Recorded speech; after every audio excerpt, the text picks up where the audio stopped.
Well, hiya, BookTube. Bill Ruttenberg here with the Ruttenberg Library. Want to come to you today with my Historathon 2024 second quarter pile of possibilities. I'm a little bit late, but I also saw that some of my other fellow co-hosts out there were still getting their videos in the last day or two, so I must not be that late. But anyway, I wanted to just give you what my thoughts are for my reading.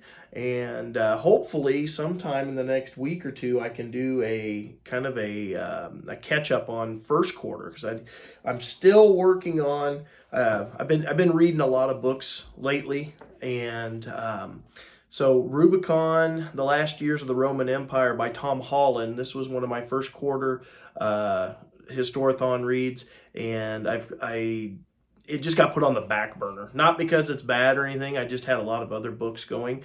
And I am, let's see, 74 pages in, and it's a 378 page book. So I got, 300 pages or so to go. I do need to get going on this. It's a good book. I got sidetracked, and so I need to get that finished up. And then I had one other book I wanted to read for the first quarter. This was one that was sent to me by Princeton University Press, and that is 1177 by Eric H. Klein, The Year Civilization Collapsed. And I did want to get that read, but that was for first quarter, unlike my good friend Peg, who's reading it for second quarter. Yeah, there was a little bit of a mix-up there. I thought I'd give a little dig. But anyway, yeah, so if you're not familiar with Historathon, I guess I need to explain that. Historathon 2024 is a year-long reading event that is meant to basically commemorate nonfiction history, and me and a bunch of other co-hosts were asked by Vin over at Revenant Reads to help co-host the event and to help promote this and get everybody reading some nonfiction history.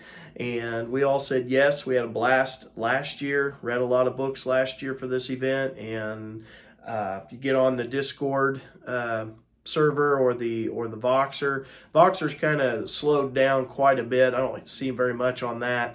I don't remember last time I saw anything on that, but the Discord's still very lively, and I've been enjoying that. But anyway, this is a year-long reading event where we take the year, we split it into quarters, so 3-month segments.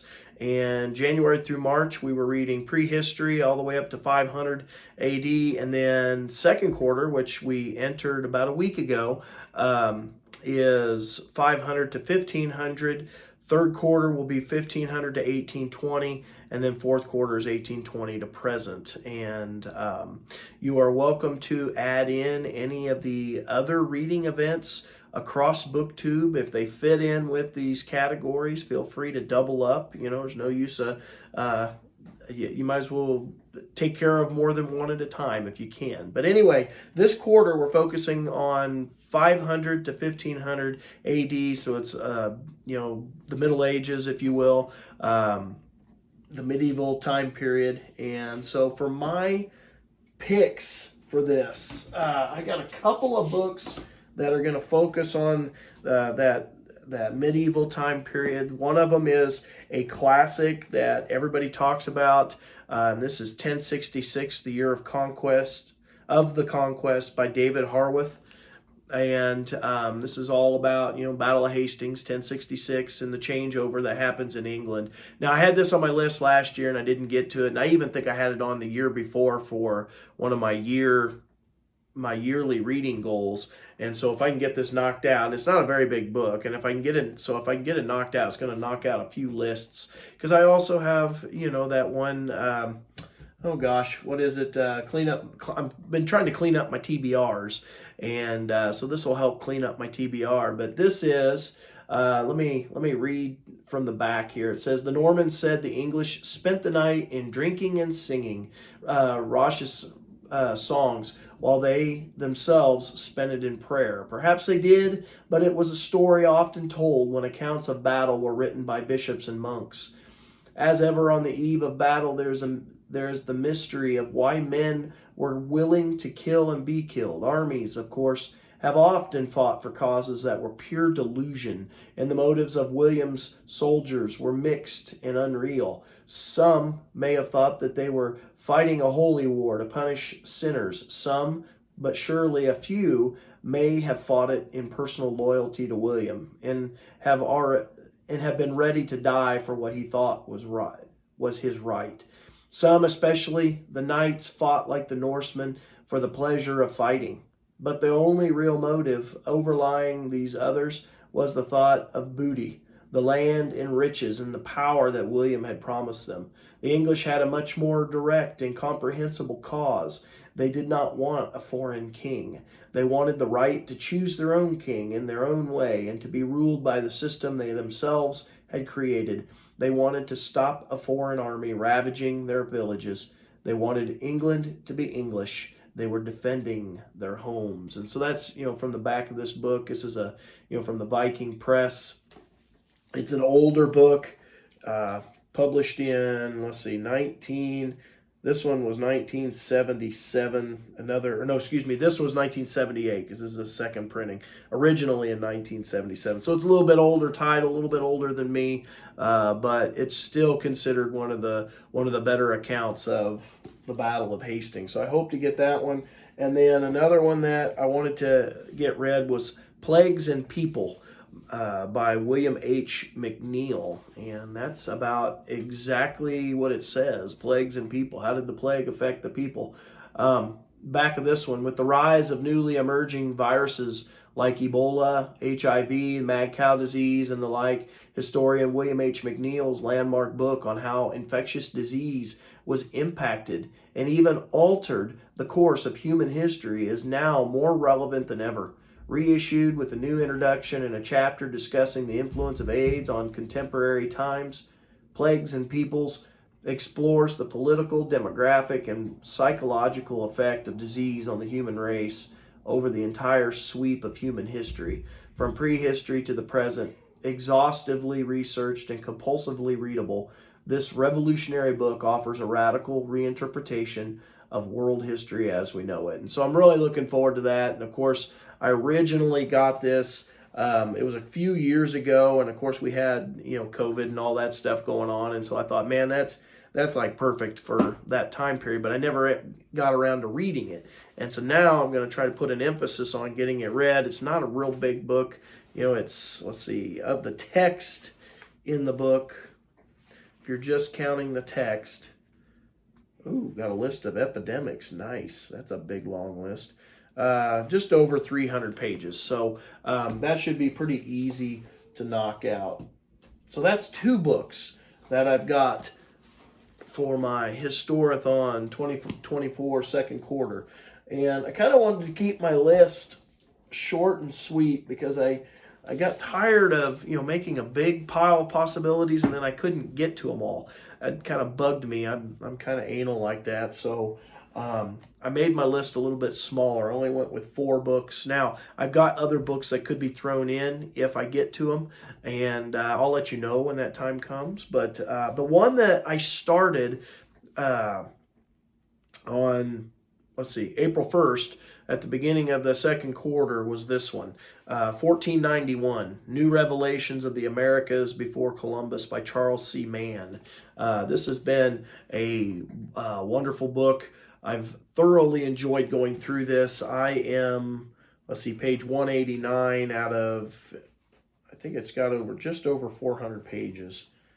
A lot of notes, like over 100 pages of notes and stuff like that. That's the appendix. If you don't include the appendix, it's 385 pages, not including the appendix. So it's very readable. The author does a really good job of bringing a big subject and condensing it so that you can understand it. Recently, the last few chapters, it's been talking about populations of the Americas, how many indigenous people were actually here. And that was my question I posed on the Discord. Everybody out there, are you high counters or low counters? That's what Charles C. Mann, that's how he referred to it. You know, some people think there was only 25 million people in the Americas, and there's other studies that say upwards of 100 million, and even up into 110, 115 million. And I have always in my classroom used the number 100 million. I had read, I could not tell you the name of the article. It may even been a book. I think it was an article, though, that when I very first started teaching, and the way the author had laid out the argument of 100 million people, it made sense to me, and I've always used that number as my number for teaching. And yeah, so I posed that question: how many do you think were here? And you know, what readings are you basing it on, and stuff like that, just for curiosity's sake. I'm not meaning to like just argue with anybody. That wasn't my intent. I was just curious of what other teachers out there used for their number for indigenous peoples. But anyway, 1491. So it's all about. He actually does talk quite a bit about in these first few chapters about the initial contact with the Europeans. You know, the classics with the Incas and then the Aztecs, and you know what happens with them.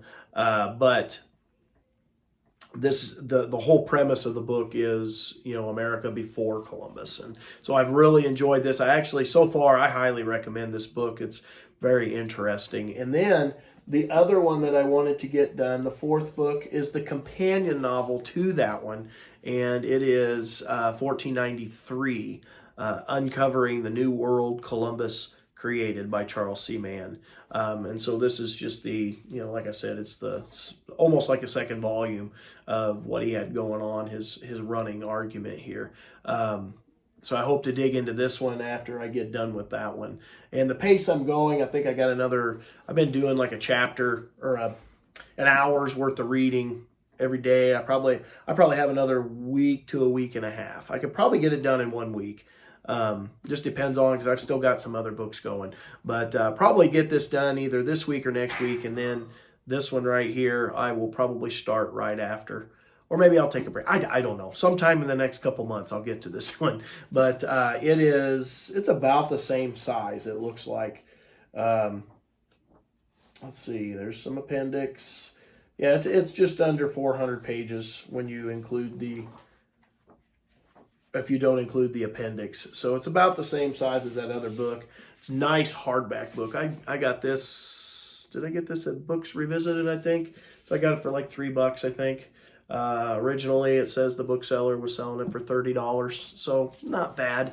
I gotta find this one. This is one I'm gonna look for because the spine of my book, if you notice right there, the spine of my book is kind of cracked, and I've been being real gentle with it. I'll make it through the read, but I would like to have a nice hardback just like this to kind of match it.